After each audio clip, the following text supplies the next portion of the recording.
Yo, what is up, you guys? Big for another video. In today's video, we are back on the channel Snook.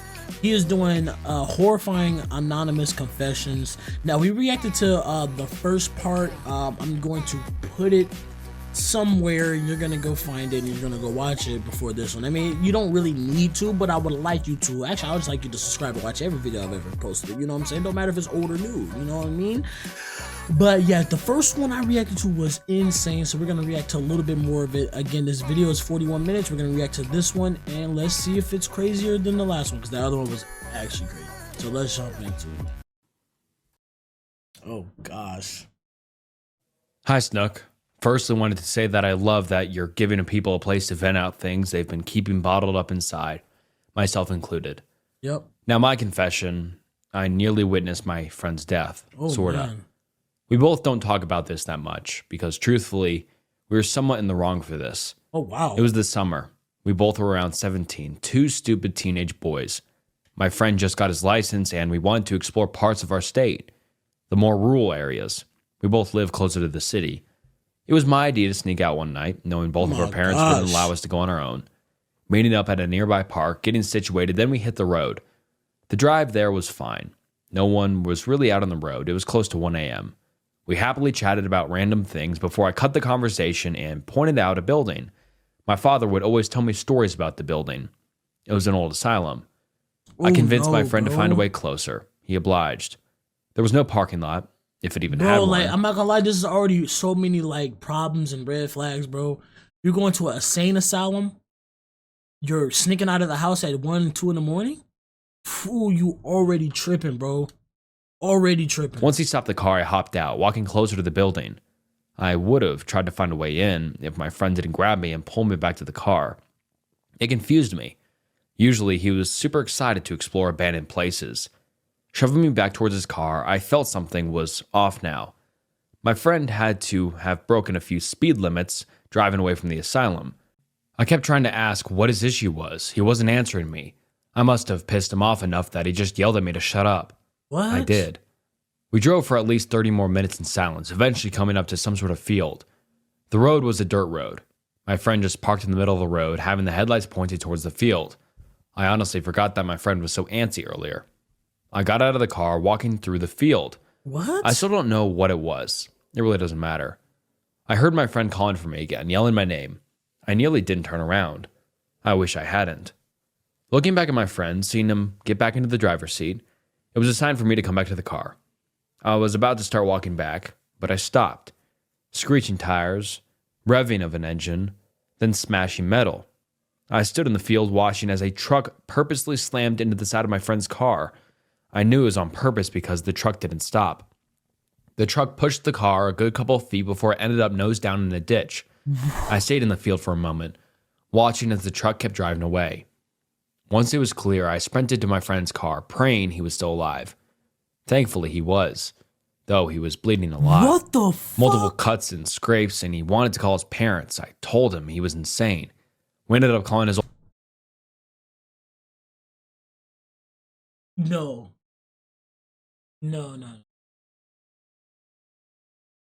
Am I gonna be wrong at the guy who wanted to call his parents? Absolutely not. Because that would have been my first thought. But nigga, if you don't call the fucking police, the ambulance, why are you calling his older sister? What is she gonna do? Is she a paramedic? She swore not to tell her parents? What are you talking about? And why were they... I need explanations, y'all. older sister. She swore to not tell her parents. She paid for a tow truck to get his car out of the ditch and the ER visit my friend had. We didn't tell his sister about the truck nor us visiting the asylum. Honestly, I don't think she would even care. The lie we fabricated was lame. His sister took his car into a wreck and my friend came to help her with his car. I wasn't included in the story. They lied about me being with them. My friend also told me that he saw the truck at the asylum. That was the reason he wanted to get away from it so fast. Ooh, I still think about shit. that night. I could have been killed if I had gotten into my friend's car quicker. Also, why did whoever was driving the truck do what they did? I honestly feel guilty. Maybe if we hadn't stopped at the asylum, we wouldn't have caught the attention of that truck and my friend wouldn't have been almost killed. That's my confession. Oh my god. Feel free to share your opinions. I'd love to hear what you and the viewers think of this. I'll tell you what I think it is. You're a dumb fuck. You're dumb. You're dumb and you're probably still dumb. Hopefully not, but the fact that you would think it's okay to not disobey your parents, whoever's parents they were, you're sneaking out, you're driving down roads, you're going to abandoned places, no protection, your friend's trying to look out for you. I ain't gonna lie, the friend is also kind of stupid too, because he should have explained, there's a truck following us, I don't know what the fuck to do. All right, bet, y'all could have came up with a plan to evade him. But your friend is stupid. He drove 30 minutes to a random ditch, or random field or whatever, and get his ass blasted. Luckily, he didn't die. But, yeah, you guys are pretty dumb. Wow. Thank you again. We Can't can watch wait another for all one, your because future that was videos. faster than the other one. Thank you so much for sharing So, let's this. see what you And gotta say. In my opinion, I don't think you should, feel guilty, because from what you outlined and what you said inside your story, it seems like a freak accident of, someone seeing you guys and wanting to take it out on you. I don't know. That was kind of weird. I don't know why he would have wanted to hit you or hit your friend's car and, hit and run. But I don't think you should feel guilty of wanting to go to the asylum. Why would he? Why are you going to insane asylums with two people with nothing, no protection, nothing? Because I'm not gonna lie to y'all boys. I was supposed to do a video like years ago, or a video that can still happen, that where we go to abandoned places, but I was doing it for content. Now, either or, it's still not a good idea. Like, trust me, I know that's not a good idea, but it's content. I'm going to do it. Okay, I don't know when I will ever do it, but bro, y'all just pulling up at 1 a.m, no protection, no one knows what you're doing. That's just not safe. Like, literally, the measures. I mean, y'all 17, so I'm gonna give you a little break for that. But bro, no, I'm still gonna disagree. Wanted to do this, wanted to do that. I just think a lot of weird stuff happened, and I don't think you should feel guilty though. At least your friend is alive. That could have ended up a lot worse, but I don't think you should feel guilty. I think it was a freak accident, or you got the attention of some weirdo driving a truck. That's true. And he wanted to kill you. For some reason. I'm really glad you're okay, and hopefully your friend is still doing all right, but I don't think you should feel guilty. Everyone watching, please comment down below what you think about that story. I think he a screw up. Yeah, just what are your guys' opinions? I'll read them. He's a screw up. And We're gonna watch another one. Thank you so much for sharing. On to the next one. I like his videos though. I like Snook's videos. Here we go. Hey, I'm fairly new to your channel, but already enjoying listening to the stories and confessions. Facts. Here is my confession. See what you got, nigga. My mother has been raised by horrible people. I do not want to share too many details, but my mother suffered a lot as a young child. Very unfortunate. As a result, my mother developed severe mental issues and continues to struggle to this day. She's over 70 now. Damn. She has been unable to keep a job and has been absent for large parts of my life due to admission to mental hospitals, depression, and debilitating anxiety. Needless to say, the mistreatment she endured caused for me as her child to suffer as well, as growing up with a parent with severe mental issues has its own challenges. Anyway. And I want to say something real quick. People don't understand that, bro. They don't understand the cycle of trauma and shit like that, bro. I know it's like, you went through something so horrible in your life. How could you possibly do it to another? That is the whole reason why they do it to other people, and why it's a self-conscious thing that just happens, because that's either one, all they know, or they haven't got over their trauma from back in the day, or from whenever the trauma happened. When you don't get over things like that, it boils over into actions where you really thinking it's okay, but it's really not okay. You know what I mean? Like, for this example, she grew up so terrible, she treated her son, or whoever this is speaking, terrible.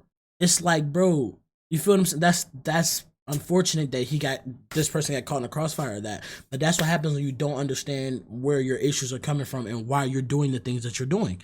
This is why I tell people self-improvement is the best improvement. You want to sit around and jack your dick all day, you're going to be a bum. Regardless of her upbringing, her parents have always been a part of her life. She has always felt obligated to look after them as they grew older. After my grandmother passed away, my mother continued to look after my grandfather. We had many conversations about this, but she simply did not have the mental strength to cut ties. Of course, I respected her decision to keep him in her life, and because I did not want to make it any more difficult for her, I chose not to actively push him out and cut off contact myself. I rarely saw him, and when I did it for my mother. Then my grandfather fell ill. He was already at a respectable age and was transferred to a hospital. I saw my mother withering away as she continued to look after him. The nurses/caretakers saw her as their main contact, and she had to make a lot of decisions. Eventually, she was so stressed out that I offered to join in on the conversations with the nurse/caretakers. She gladly, finally accepted. As my grandfather got worse, we knew he would pass soon, and we had to decide on medication. My mother was drained, and I just felt so much anger and frustration about this man still getting the best of her. When the nurse/caretaker wanted to talk to us about sedatives, I pushed for him to get the max of the dose. I did not care. I just wanted him gone. I am a pacifist, but he brought out my dark side. They warned us that we would be unable to talk to him, unable to say our goodbyes, but I kept pushing for them to max the dose. I told them that we saw how restless he was, which was the truth, and that we did not want him to have to experience such distress in his last days. Not true. I just did not want my mother to have to witness his distress and feel guilty for not being able to do anything for this man who ruined the best of her life. They were apprehensive, but because I played the "we do not want him to suffer" card, they agreed. They maxed the dose, and soon after, my grandfather passed away. Damn. I have never felt any guilt, which kind of surprises me because I am usually very soft-hearted and mellow. As I grew older, I mostly feel sad that someone can pass without anyone really mourning them. He could have been a wonderful man and father. He could have listened to my mother when she tried to talk to him about the past instead of denying any wrongdoing.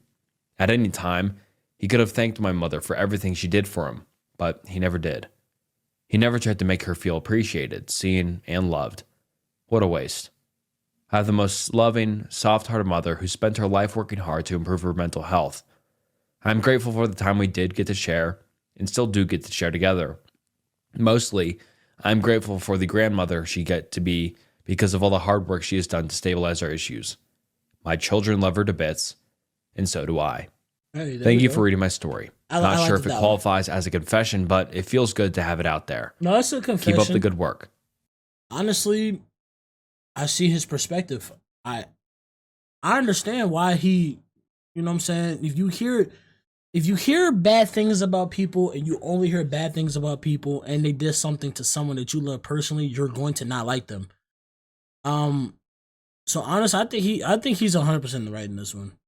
Max the dose, do what you got to do. He didn't want to suffer. He didn't want him suffering no more, but that was his excuse. That's why he probably feels like it's a confession.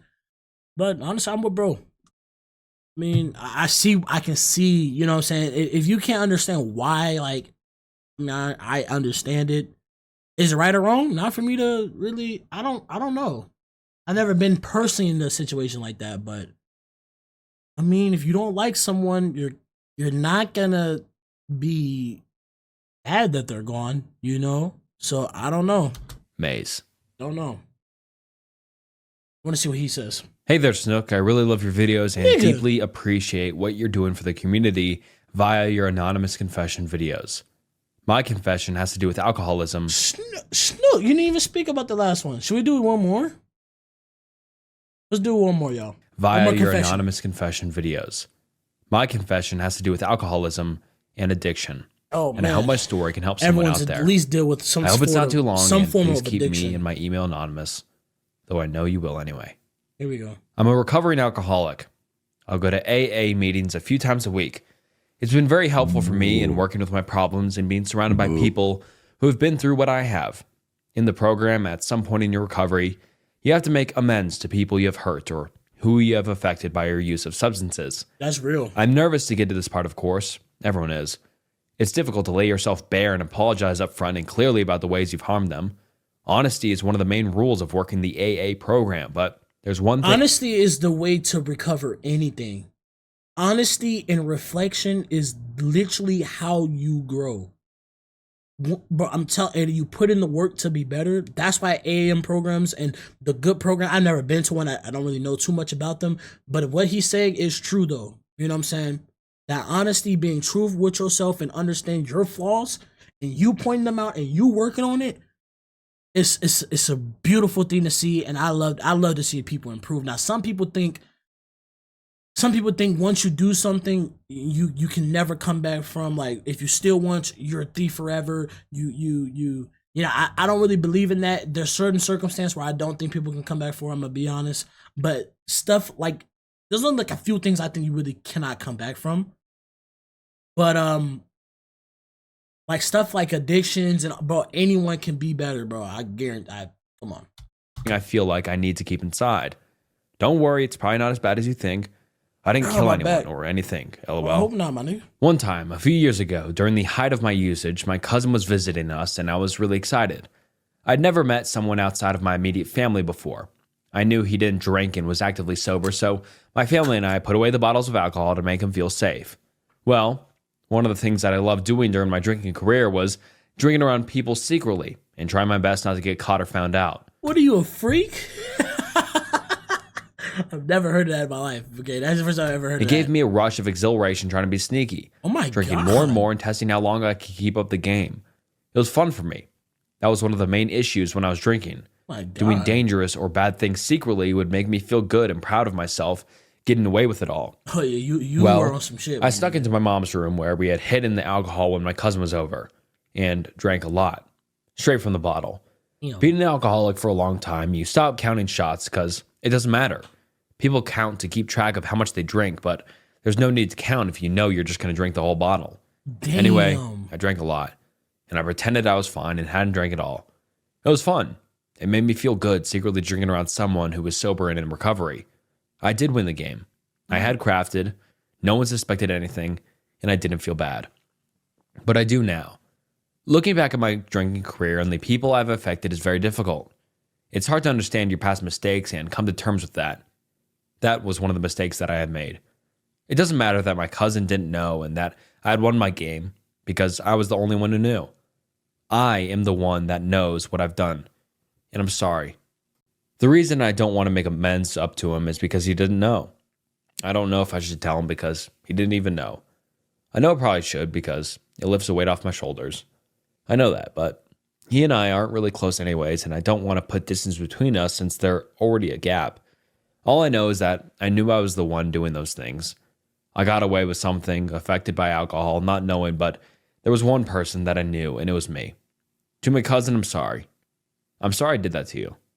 Around you. Oh wait, I think he said that the cousin was a recovering alcoholic. Like he so that's why. So if that is the case, nigga, that is weird. Yeah, okay, so I understand now. Because I think he said the cousin was a recovering like alcoholic. So it was so shitty of me, and I haven't forgiven myself. I know addiction makes you do horrible things you would never think or do, but at the end of the day, I'm still the one that chose to do it. To your viewers and subscribers, I have just celebrated 10 months sober, and I'm getting better. I'm working hard to better my life and to make up for the pain I've caused. If you are struggling with substance abuse or know someone who is, seek help. Therapy is so helpful, and so is AA. They will always support and help you. Addiction is a curse, and I hope you are able to get the help you need. Hey, that's real. Do you talk? Anonymous confession. Hey, Snook just got tired of talking, apparently. He stopped giving his opinion. I guess if they don't ask for his opinion, he doesn't tell his opinion. So yeah, we're gonna end it off here, man. So hope y'all enjoyed this, man. These confessions, I like listening to confessions more than the animated horror stories, because the animated horror stories be like most, I don't want to say most of it, but a lot of that shit do be cap. Like it be cap. But like with confessions, they literally genuinely feel real because they're not overly extreme and they're actually relatable in some cases. So where I actually do like reacting to these, man. So hope y'all enjoyed this, man. Hit the like button, subscribe if you're new, and